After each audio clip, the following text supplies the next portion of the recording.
Okay, what's up mga ka-viewers? Ngayong pong tanghaling ito tayo po ay hahandog ng awit kay Lord dahil napakabuti po ng ating Panginoon, no? Pero bago pong lahat, sa mga hindi pa po nakapag-subscribe, mag-subscribe na po kayo at pindutin notification bell and then likes and comment kung gusto niyo mag-comment. Okay? Inihandog ko po ito sa ating Panginoon at sa lahat na dapat po tayo laging magpuri sa Diyos.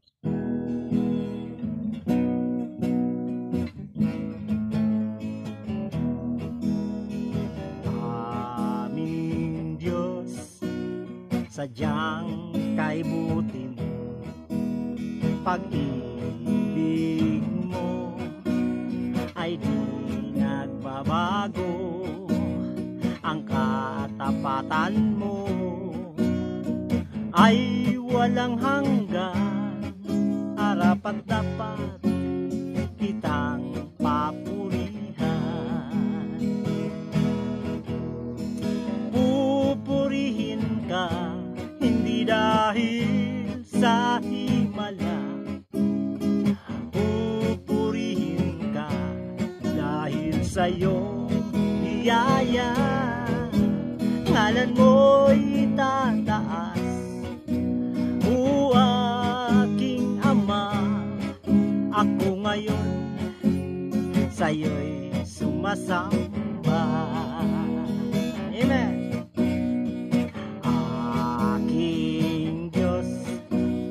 Sadyang kay buti mo, pag-ibig mo ay di nagbabago, ang katapatan mo ay walang hanggan, marapat lang na ika'y papurihan.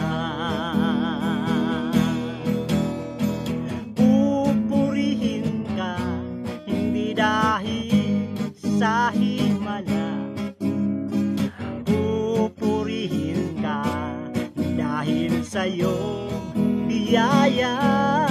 Ngalan mo'y tataas, o aking Ama, ako ngayon sa'yo'y sumasamba.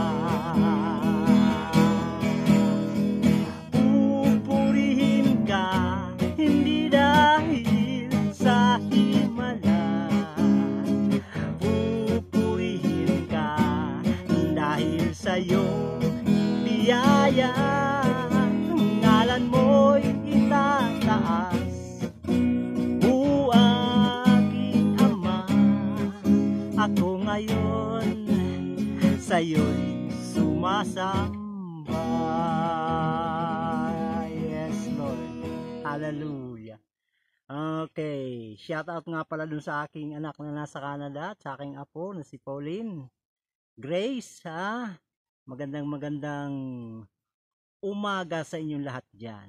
Shout out din sa mga katulad kong vloggers na siya pong nag-subscribe sa akin, ng mga vloggers din po, ng mga kaibigan. Hindi ko man po ma-mention dahil napakarami po ninyo, no? Ang naalala ko lang si Eileen in South America, si Ate Ima TV, si Alain Stoller, ako dami si Boy Helpful, ayan, si Ma'am Reggie Patrick. Magandang umaga sa inyong lahat dyan.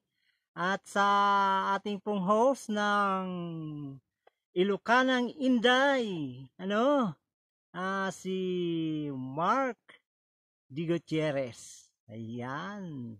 Sa Charisin Island Vlogs. Napakagandang mga yan po. Ang papuri po natin kay Lord. Lagi po natin naawitin, purihin ang ating Panginoon. Hindi dahil sa mga himala, kundi dahil sa kanyang biyaya. By grace, we are saved.